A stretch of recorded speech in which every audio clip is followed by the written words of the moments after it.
First of all, I would like to thank you for joining me. It's lovely to have you with me.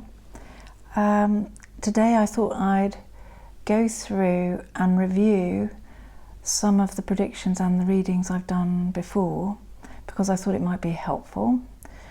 And I also wanted to say, I expect you've noticed that I've been changing the format a little bit, because I'm not very technically minded and I'm trying different things out to see which I think works best.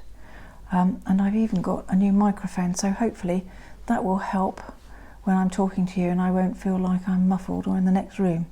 Anyway, let's get on, and thank you for being here with me. And I just wanted to begin with a reading I did in June of this year, and that was about the troubles in Iran. And unfortunately, as predicted, they do continue, and I expect them to continue for the next 2 years, unfortunately. I was thinking about the poor King Charles, who's not very well and has a lot of family trouble at the moment. Anyway, his concern about the stability of the UK, when I did a reading in July of this year, remains, I think, and we can see him visiting sites where conflict and harm have come to our streets through hate and violence. It's such a shame. I still pick up that he's determined to fulfil his role as best he can, in spite of his poor health and family issues. And I do sadly think that he will reluctantly abdicate sooner rather than later. I think his role and the illness has taken its toll. But as I did say in the previous reading in July, I do think that William is prepared and ready, and very strong actually. So Labour have promised that taxes won't go up in the next budget, but as I predicted, I believe they will.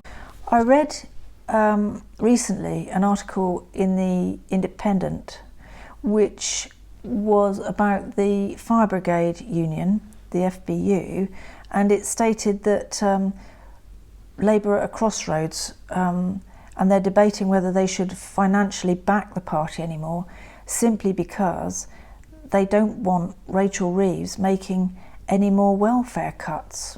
And I read this on the 18th of October. So it would seem that there is disharmony, as I predicted in my previous reading. And of course that would be a big loss, as apparently in the first quarter of 2025 the party, and that's the Labour Party, received almost 1.2 million from trade unions. Human test subjects.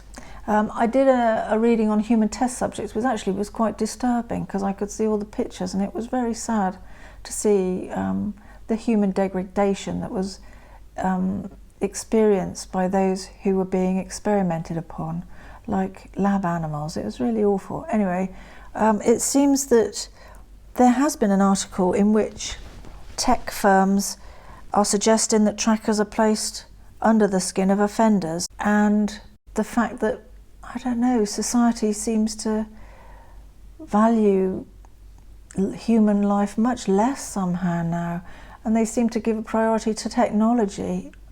It seems to me that we are sort of preparing the way, by the look of it, for implants at some point in the future. I don't know if it will be in my lifetime. For prisoners, I know it's already going ahead for people that are unwell, and to help people who have disabilities or illnesses or infirmities which can't be cured. But this is a very different colour, isn't it? You know, in that prisoners are going to be sort of programmed like a computer, and they're going to be controlled in that way. And of course the other thing I saw was that humans would be used as sort of kamikaze, so they would be primed to blow themselves up in order to cause harm to others. And I imagine that that would also be on the cards in the near future or the not so far future, because wherever there's good, there's somebody who takes advantage of it in a very negative way. I mean, it also confirms that some countries are already trialling these technical ideas and the implants, which I saw. In August 2025, I did a reading about these three, Trump, Putin and Zelensky. And Putin does continue to act and behave like he holds all the cards. He still has the right to behave as a tyrant, blaming Ukraine and others. And an exhausted Zelensky continues to push for help for his people to fight back with any support, whether that's military or sanctions. Starmer's influence at bringing about peace and helping Zelensky remains hard to quantify. As I said in the reading, I can't really see that particularly. As I also said, Trump remains hungry for the Nobel Peace Prize. His goal, I think that's what it was when I was picking up, that he wanted something sorted out by the end of this year. I think it was because he wanted that Nobel Peace Prize. Of course, when I did this in August, I don't think he'd been put forward for that prize. When I look back at the reading, I think Trump remains unduly influenced by Putin at the expense of Ukraine. I don't think that's changed at the moment. A peace deal is still pending. I still maintain they'll forfeit, or Ukraine will have to forfeit some of their land for any deal, and that the deal that is arranged will not hold, as seen in my vision. I wanted to just reflect on Mc Sweeny.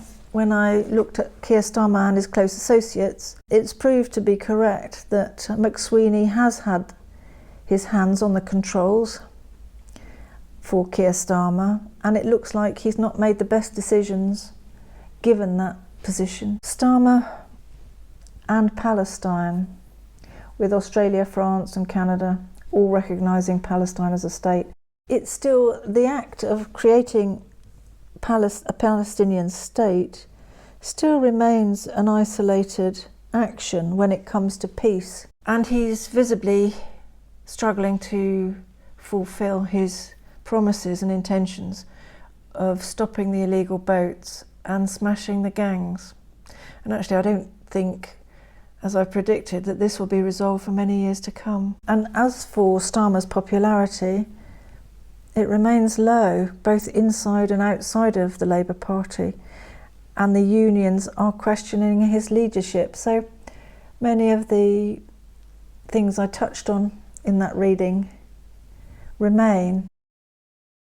Now I wanted to go on to the Duchess of York, who is no more. She's playing Sarah Ferguson, and Prince Andrew as well has lost some of his titles. I wanted to apologise here for my timing. I'm not always very good with the timing, to be honest with you. I'm okay when it comes to individuals and doing individual readings. The bigger figures, sometimes I don't get it right, so I apologise. But the content remains sound. She has lost her title, as has Prince Andrew lost some of his titles after the revelations. And I also maintain that they will be leaving the lodge at Windsor next. In my next reading, I will be looking more into Epstein, Andrew and Fergie and what's coming next. And also whether Prince Andrew will be stripped of his title as a prince. So I hope you'll join me for that. And thanks as always. Thank you for joining me. You take care of yourself. Bye.